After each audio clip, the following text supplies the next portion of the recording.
And we are back live once again. This is another episode of the Spin Cycle. Andrew Southwick, R.C. Williams, and Juliana Ormond with you for this Friday edition.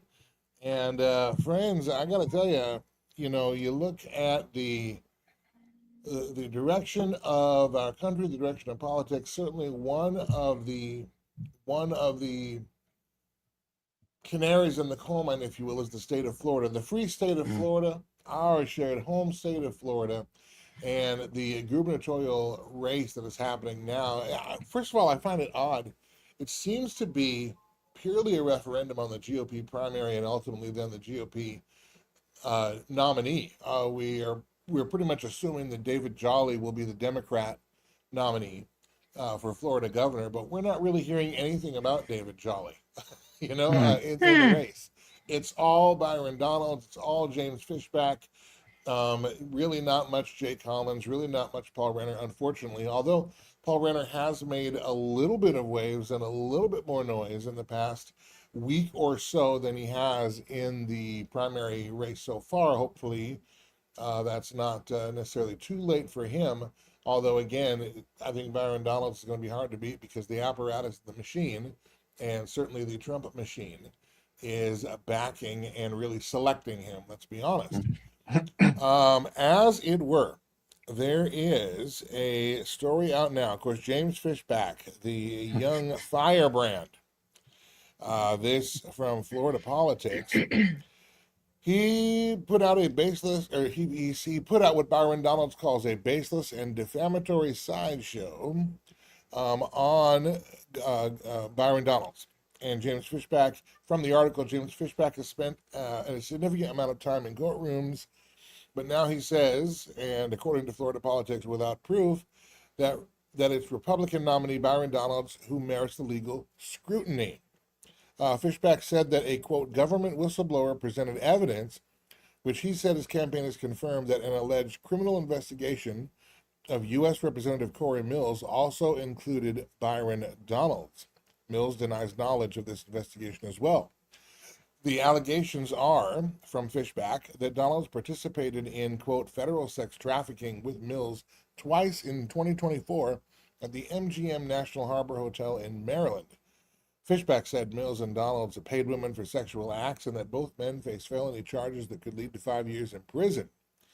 These charges are serious, but given the source and the timing less than 2 weeks before the GOP primary, it's hard to take them seriously without corroboration. That editorial from Florida Politics, and the story from floridapolitics.com. So, RC and Juliana, is there anything to this? Is this a desperate ploy by James Fishback? And I'm going to add another question to this. If James Fishback is, as RC, as you and I have surmised and speculated, that James Fishback could potentially be angling for either a position in the new governor administration, and using his attraction and mobilization of particularly the younger vote, and saying, "Hey, here we are," kind of like what RFK did with the Maha Coalition, and said, who wants this coalition? You're going to need them to win. Well, perhaps James Fishback might be doing the same thing. However, if he was, would he be the source for this kind of really serious allegation? I mean, this isn't just, you had a mistress in 1999 or something like that. This is a big deal that's within the statute of limitations for prosecutions. Unfortunately, we don't see the corroborating evidence, as Florida Politics points out. So where are we here? What's real? What's not? So, Andrew, what we had surmised, and this is something we had kept quiet because our understanding is that this story, with more detail, was going to be something that the Democrats dropped once the primary was over, and that there was some actual fire to this. Now, I don't know if James Fishback is running a diversion. He's going to use it for fundraising or for leverage in some way. As we know, politics makes really strange bedfellows. There had also been discussion, because James Fishback and Byron Donalds have a prior relationship and have actually spent time together.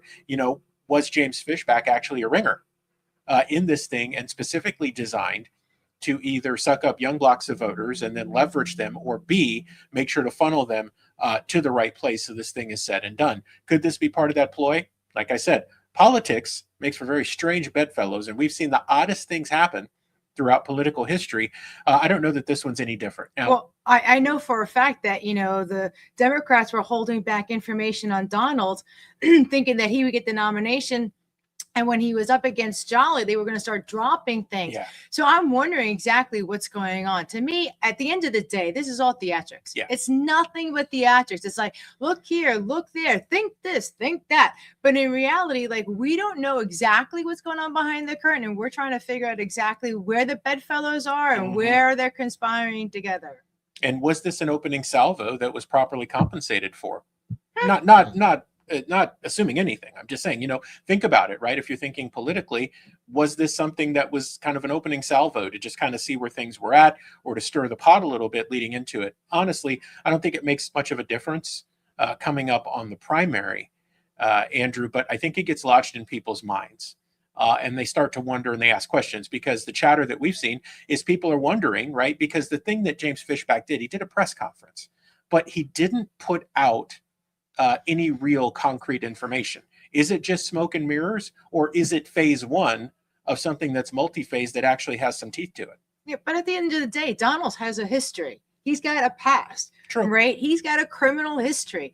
And like the fact that he's even running, I mean, honestly, do we, the American people, do we Floridians want to have somebody in office that has a criminal history? I mean, this is even ridiculous that we're even entertaining this person to be running for governor. Well, and so that's actually been used. This is an interesting scenario. So that has been leveraged to show Byron Donalds as a redemption story. Okay. What we focused on in our special report last month was on his financial reporting capability, because you purport to be a financial expert and you can't file reports on time with regard to your trades. Now, people have dug into that, and there's actually something there. That was our question. It's like, listen, if you're purporting to run the state and you're going to make us super budget efficient and do all these other things, we have to understand why you would file these things late and how you managed to gain and hold off announcing that on certain trades. I mean, that's something that should raise the ire and questions for people. And look, yeah, you've done some weird stuff in the past, and you've painted it as a redemption story. Okay, fine. But it doesn't make it any less there. And the recent behavior and the civil action, I think, that's going on now down in Naples with a lady that had a school, and the behavior from Byron and Larry Wilcoxon, his right-hand man, at the time, show a side that should raise questions.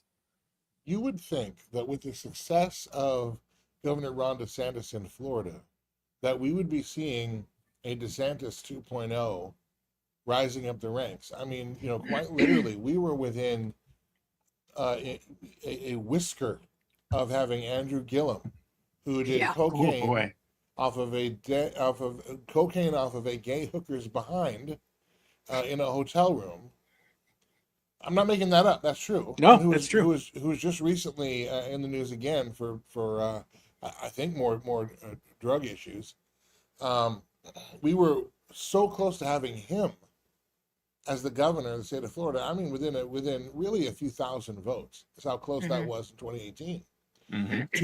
And a very purple state, a hard purple state for the state of Florida. Then within 4 years, Ron DeSantis turned it hard red to the point that in the 24 election, the third most populous state in the union was done counting votes by 9:30 Eastern time, well before the counting time would have expired on election day. He had the state running very efficiently, very well. You would think there would be not necessarily a coronated heir apparent, but somebody like him would be who Floridians would want again, since we clearly wanted him in 24, and by an overwhelming margin. And he won counties that Republicans hadn't won before. However, we're getting Byron Donalds. We're getting, we have this crop. If you could look into your crystal ball, what do you think this particular primary and the choices facing Floridians on the 18th of August, which is the Florida primary, election.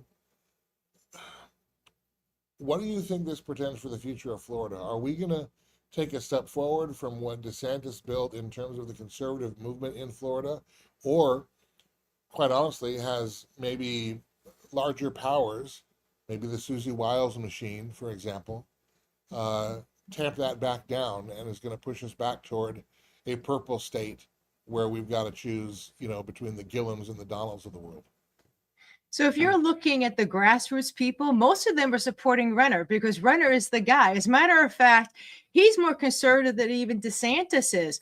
So, when you're also looking at Donalds, he's not being pushed by the grassroots people. He's being pushed by the money people. He's being pushed from the top down, where Renner is being pushed from the bottom up. So when the people are speaking, the people are telling, everybody that it's time for us to have somebody that's really representing we the people, not the criminals. Because at the end of the day, when you've got that kind of money pushing somebody that has a criminal background, we're going to question it. Where we know that Renner, he's a God-fearing man. He's going to do what we tell him to do.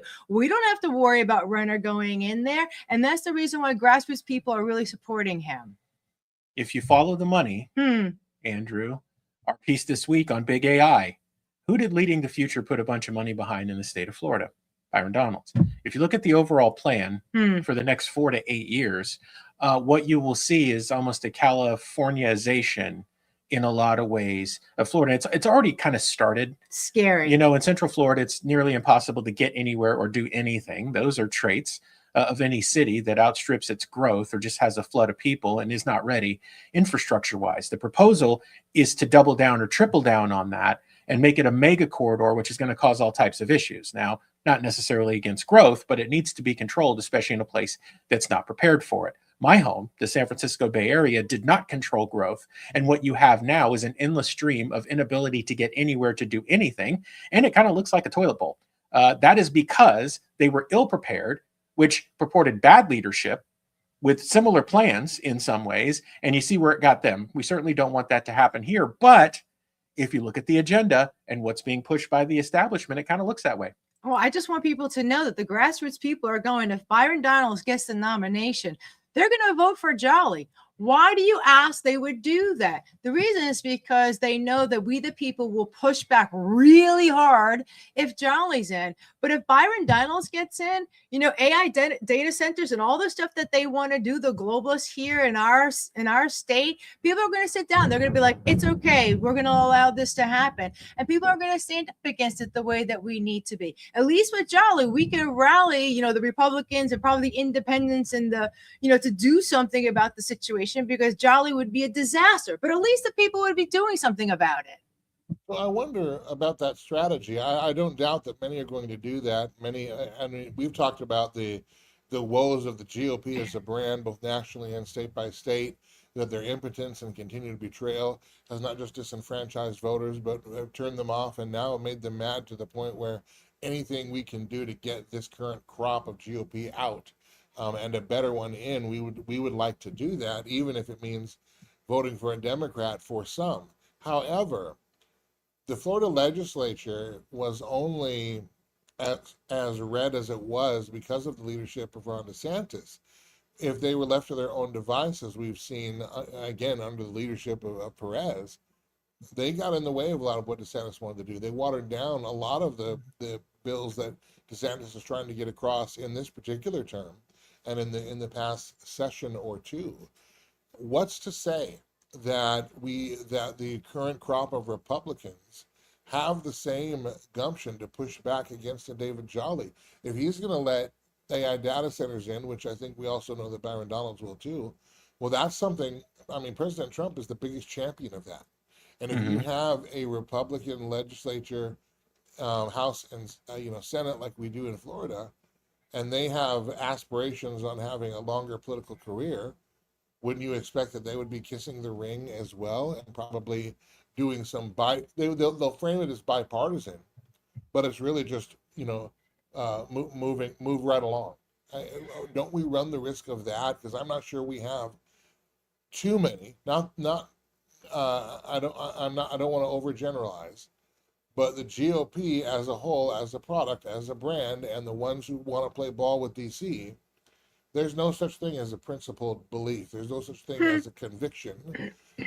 They go with whatever their leader says and whatever the donor class believes is the next thing to do. Aren't we running the risk of opening that door? We are, Andrew. And what's interesting is we saw a preview of that with Speaker Perez here in Florida, where the White House called him and told him to kill any state AI legislation because it would screw with the moratorium that the White House wanted to push on AI rules so they could get laws written by the oligarchs. So we already got a preview of it, and that's under a conservative Republican governor. Can you imagine any of the choices that we end up with, the way that it looks right now on either the Democrat or Republican side? I don't know how well that ends for us. And I see the moratorium you talk about is just for clarity, Julian, I'll hold your thought. That is, the Trump administration doesn't want states to regulate AI. They wanted a 10-year moratorium where only the feds can do it. Right. And so that moratorium you're talking about, that's what that's in reference to. The Trump administration is actively working against the states to prevent them from being able to make their own regulations concerning AI because they want this nationalized and they want it from sea to shining sea. Juliana, you were about to say something. No, the only thing I was going to say is if Jolly gets in, we the people will stand up. I'm not even talking about what the politicians aren't going to do. It's making sure that we the people are really doing what we need to do. I think more people will sit down if Donalds gets in versus Jolly because we know, A, it's a better fight. It's a bigger fight. And the Republicans are going to go after the Democrat because they don't want what Jolly's going to do. So if we get Donalds, I'm afraid that we're lost. I mean, the state of Florida is done. And I'm really scared about what's going to happen because we're already living in a 15-minute city. My commissioner's already told us that we're going to only have, driverless cars and that, we're not going to have our own vehicles anymore. Like he said that to my face. So I know that Altamont Springs is already captured. If we've got a Byron Donalds, it's over. It's over. Well, speaking of a captured state, we also need to can. Oh, that's some really good English. We also need to remember that part of freedom is being able to be employed and gainfully employed at best. I'm not saying not necessarily extravagantly, but enough to pay your bills. We have to talk about that on the Sunday show, that's getting more and more impossible by the day. U.S. unemployment, unexpectedly cut, or employers, cut 23,000 jobs amid strain from the Iran war. Unemployment at the same time dips to 4.1. This from a SpectrumLocalNews.com report. One thing I'm curious about is how were jobs cut? That means we lost jobs. Labor Department revisions shaved off 103,000 jobs. You're looking at about 130,000 total jobs cut last month, yet unemployment rate dips, yet unemployment rate falls. Is that just because people got laid off and then other people have quit looking for work? So they're not counted in the unemployment number? It's a good question, Andrew. And if you go back, I believe that we put mile markers on the last jobs number. What we said is you'll want to check on this in like 30, 60, 90, and 120 days to see, because you're going to see some pretty significant revisions, right? So don't get all excited. And in this instance, don't necessarily get depressed. I'm not saying it's good, but it'll probably get revised again and again and again. More to your question, though, Andrew, here's what happened. When you see an unemployment number dip like that, the thing that does not get counted in these numbers are people who have just dropped out of the workforce altogether and they've just given up. So it's very easy for the number to dip when you don't count those people, right? If we counted the people, we did a report, I think last week, where we had 105 million people in the U.S. that are struggling with unemployment. And so many of them have just dropped off the rolls and have just given up on finding something. They don't get counted in these statistics. So that's how you can see a dip. Wow. Talk about manipulating the numbers. Oh, yeah. That's all they do with this thing. From the article, on the face of it, the U.S. job market has looked pretty stable this year. Hiring has been solid, even if not spectacular, but underneath the headline numbers, the job market is sending mixed and confusing signals. Companies in some industries cannot find enough workers and have to pay premium wages to fill vacancies, while others are making such efficient use of technology they don't need to hire much at all. Normally, the American market looks either good or bad. This is a mixture of both. How is that going to play into? I mean, we really everything now is going to be tied to the midterms. Everything is going to be a referendum on the economy in total, whether that's finances, whether that's the job market. That's what we're going to be voting on the polls. That's what people are going to feel the most. So, does this send any kind of warning signal to anybody in DC, or are the signals so mixed we need to wait till the dust settles and get a clearer picture? I I don't think DC cares all that much, Andrew. They're just trying to stay alive long enough to get through the midterms. And I mean, what I think it does is it gives more meat on the bone for people to chew on who have a bone to pick with either President Trump, the administration, or somebody who's running as a Republican, to say, look, you guys can't even keep the job market stable. People are in this lull. And I think what's going to happen for people is headlines like this emotionally put them in a place where when they go into the voting booth, what you just talked about becomes real. It's like, man, I got my hours cut and I've sent out 150 applications, and either A, I've been ghosted, I haven't heard back, or they're all like instant rejections from some AI. Like, things ain't good, right? And that's what they're going to go and remember. And guess what's going to happen then? They're going to say emotionally, listen, I'll just vote for somebody else because I need an alternative to what I'm dealing with, and these people aren't really doing their job. So you know what, bupkis to them. That's the danger. And again, we've talked about this prior, all of us, is I think that the GOP has a blind spot on this. And the arrogance from people is going to be their undoing. Like, they don't see this freight train coming. But when the people make their voices heard, then it's going to be like, oh my God, what happened? Oh, we've got to fix this. Well, it's too late. You've already been given your marching orders. Right. And some of them don't include you marching. Well, there's those of us that, like, I went to a store yesterday, on the newer side, less than a year old. And I was talking to the person, and he was like, when we started, we had 7 employees. We're down to 2. And it's just the 2 of us. And we can't find anybody else to help us run the store. And I'm sitting here going, are you kidding me? And they're like, no. And I'm like, wow, that's how bad it is. Are we at a spot? Because that's weird, because there are plenty of people looking for work or additional work or supplemental income to try to make ends meet. Are we at a point, I mean, do you think, are we seeing people that are just, I don't want to take that job? Or is it because maybe, like, for instance, if you're underemployed and you're looking for a side hustle, you do have some pretty specific parameters with which to work in for that second job. You can't just take any job. Right. And we also know that many employers prohibit their employees from taking second jobs, and that employees sometimes do anyway, and they don't tell their boss because they need the income. So there again, you have an even smaller needle to thread in terms of finding that work. What do you think is the disconnect between those out of work and looking for work, and then those who are hiring but they say they can't find people for the work available? I think it's a combination of all three. There are some people say, I'm not going to take that job, right? Because that's not my skill set and it doesn't make sense.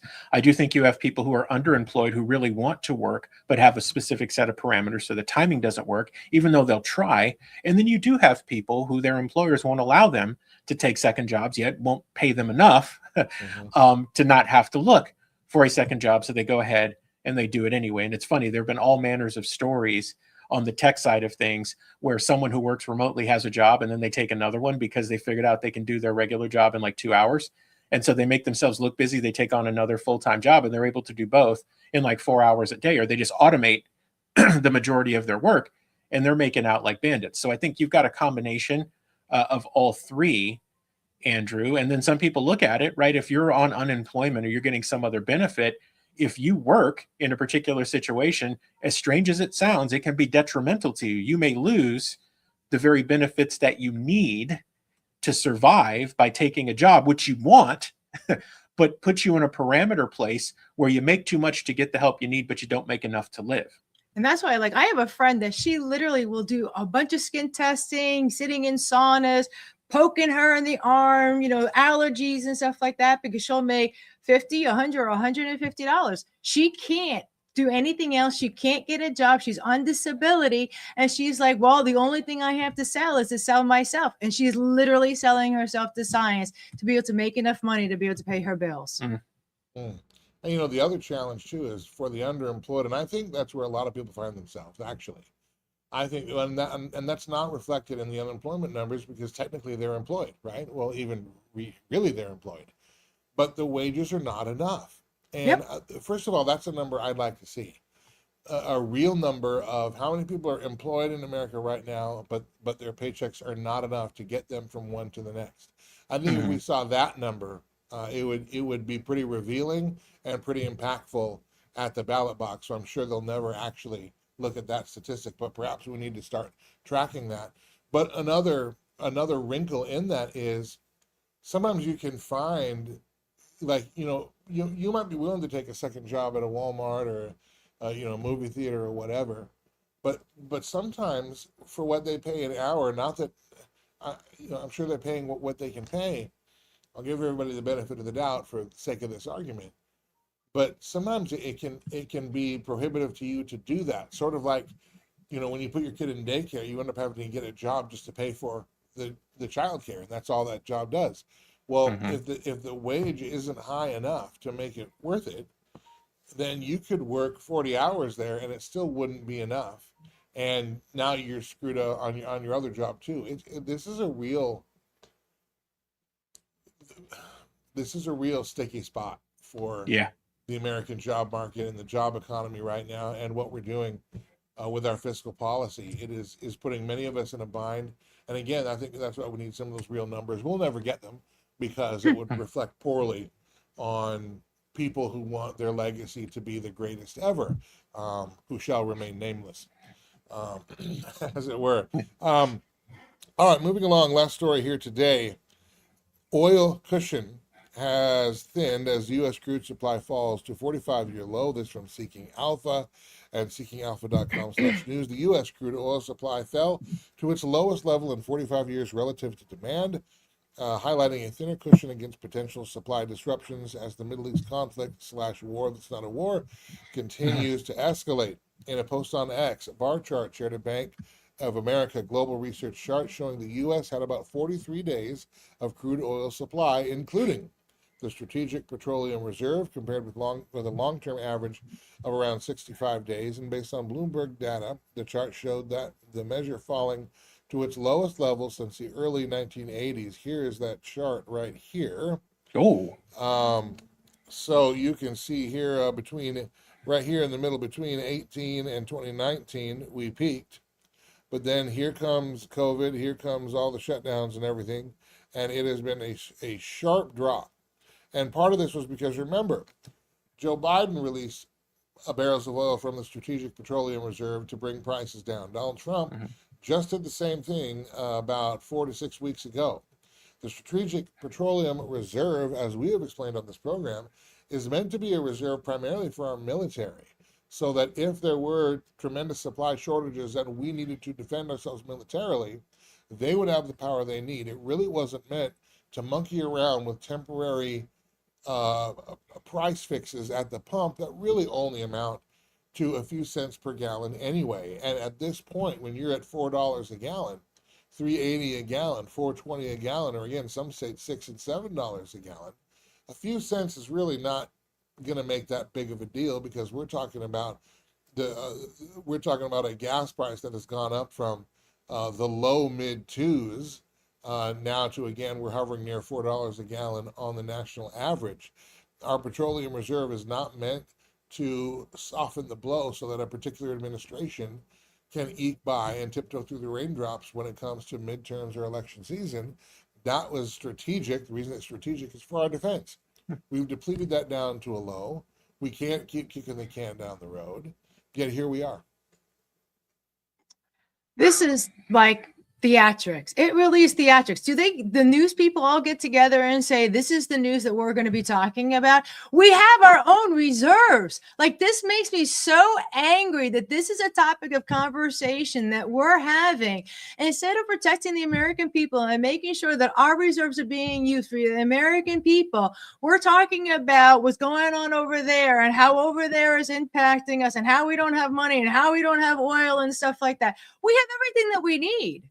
All of this is a lie. What they're doing to us is a lie. None of this needs to be happening. None of it. I just can't believe that this is like fear mongering. Fear mongering is nothing but fear mongering. I'm sorry. Fear is a very lucrative business these days. Well, fear is a business, but on the reality of it, though, I mean, Juliana, to your point, I mean, yeah, we have what we need, but we're not allowed to use it because, you know, where's the Keystone Pipeline? What about fracking? What about we have enough actually we have enough oil that we can mine and drill in America to last another 800 years. We have coal on top of that, clean coal energy. We could also be running nuclear power. We don't do that, but our own regulations make it impossible to do that. Impossible for business intentionally. to do that. So all that. Well, yeah. So all that leaves then is our strategic reserve, which is, again, not meant to be for our consumer use. It has a specific purpose. But because we're off thinking around and we then shoot ourselves in the foot by not allowing that kind of production to take place in America, we continue to increase our reliance on importing that from other countries. And now when supply chains get disrupted, it really hurts us, because we're not doing it ourselves. I mean, I would love to say, yeah, that you know, some of it, you know, probably is fear and propaganda, but just like with the tariffs, you can institute tariffs as a policy theory, or obviously we did it in practice too, or Trump did, to say, well, you know, if you don't want to pay those tariffs, produce in America. But then what you have to do is get rid of the regulations and the onerous and burdensome policies and fees and all that kind of stuff that make it, again, financially cost prohibitive for a small business or an entrepreneur to do that in America. You can't just say, well, if you don't want to spend tariffs, build your factory here. When to build the factory here, just like to produce our own oil here, produce our own energy here, we have so regulated ourselves out of that world that any company who might want to is not going to do it here, because they'll be bankrupt trying to jump through all those hoops and hurdles. Yeah. What a world we live in, right? It's like six in one hand, half dozen in the other. Either way, it ain't necessarily good for you. And that kind of shows itself, right, as we deplete strategic reserve. And as Juliana mentioned, we've regulated ourselves to the point where all the resources we'd ever need are here, can be produced without doing damage, yet we can't get to them. It's like government level money laundering.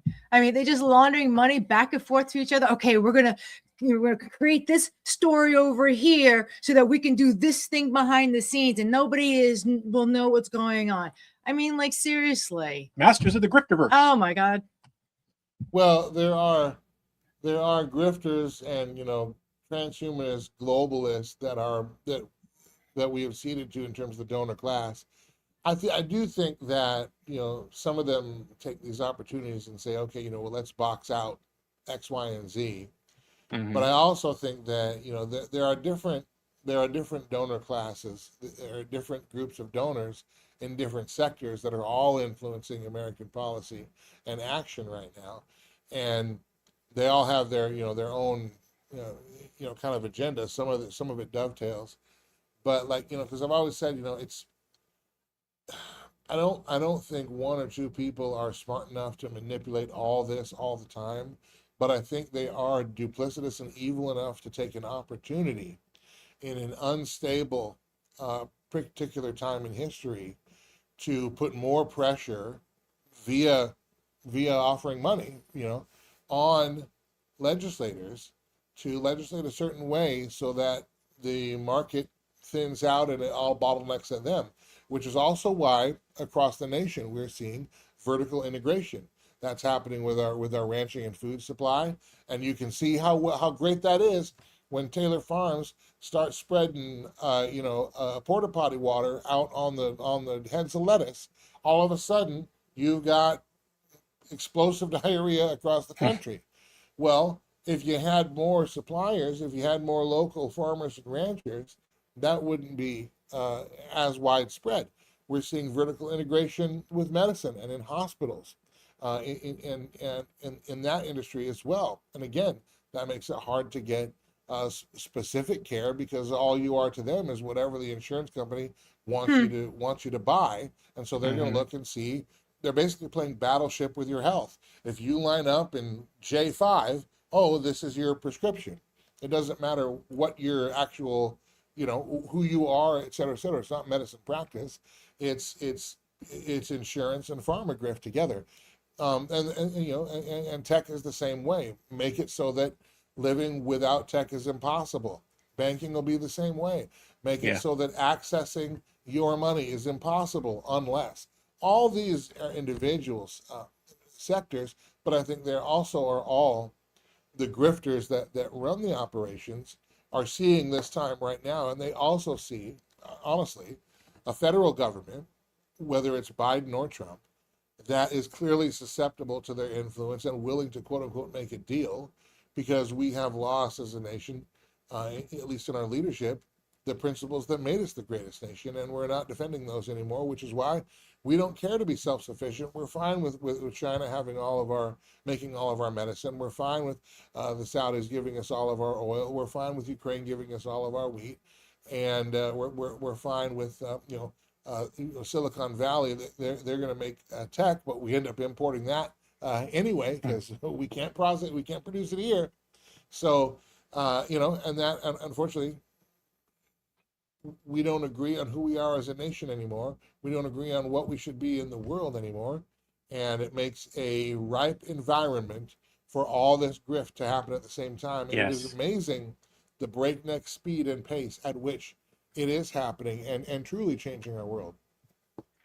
Andrew, they're wanting to tokenize everything, including water. Everything is going to be tokenized, which means even our natural resources, everything that our Heavenly Father gave us for free for us to be able to nourish our bodies, they're going to tokenize it. So if you can't pay for your water, guess what? You're not getting water.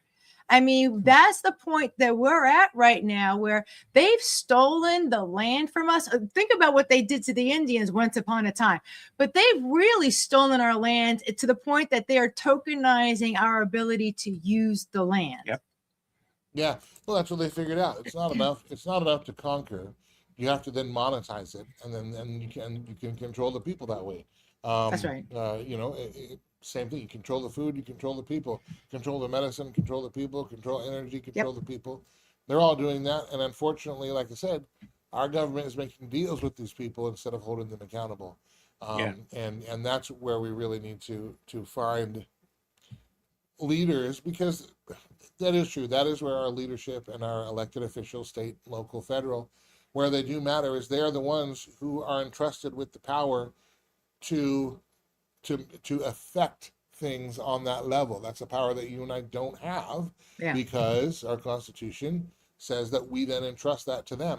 If they're not going to do it, then that's a checkmate. And so that's why we do need to find quality people, and that's got to begin yesterday. All right, we are way over time on this supersized episode, but anyway, RC Juliana, let us know again. Remind everybody where they can find all of our stuff and everywhere. Yeah, you'll see our YouTube scrolling on the screen there. Culture Crossroads is Culture Crossroads 316. For Watchman Action, it's Watchman Action. You'll find everything you need at watchmanaction.org. All of our socials are Watchman Action. And you can watch the Spin Cycle weeknights at 9:30 p.m. Eastern on the Watchman Action Network. Now, on the Bet Cable system, that is Channel 40. Enjoy us there. Or you can enjoy us streaming 24/7 on Rumble and on YouTube. All right. For R.C. Williams and Juliana Ormond, I'm Andrew Southwick. Thank you for checking us out, either for a minute or for the whole time or on demand. And we will see you next time. Have a good weekend.